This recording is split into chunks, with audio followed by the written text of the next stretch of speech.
আসসালামু আলাইকুম ভিউয়ার, সবাই কেমন আছেন? আশা করতেছি সবাই ভালো আছেন। তো আজকে একটা বিরল ঘটনা দেখলাম।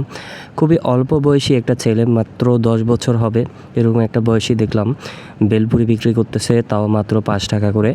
তো ও আসলে মাদ্রাসা, বিভিন্ন স্কুল এবং বিভিন্ন এলাকায় গিয়ে বিক্রি করে। একদমই ছোট একটা ছেলে। তো দেখে ভালো লাগলো জিনিসটা। তো আমরা সবাই মিলে, বন্ধুরা মিলে খেলাম। তো অর্ডার দিলাম, দেখতেছি ছেলেটা বানাইতেছে। প্রথম একটা দেখলাম যে কেমন বানায়। তো এটাতে দেখলাম যে প্রথমত সে একটা ভেলপুরি নিল। এরপরে একটু ঘুগনি দিল।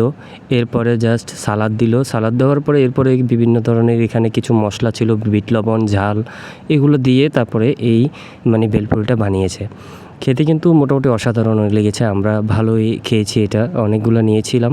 তো খেয়েছি। আমার কাছে ভালোই লেগেছে। আর বিশেষ করে একটা বিষয় ভালো লাগলো যে একটা ছোট ছেলে ব্যবসায়ী আসলে হয়তোবা দারিদ্রতার কারণেই সে এই কাজ বেছে নিয়েছে।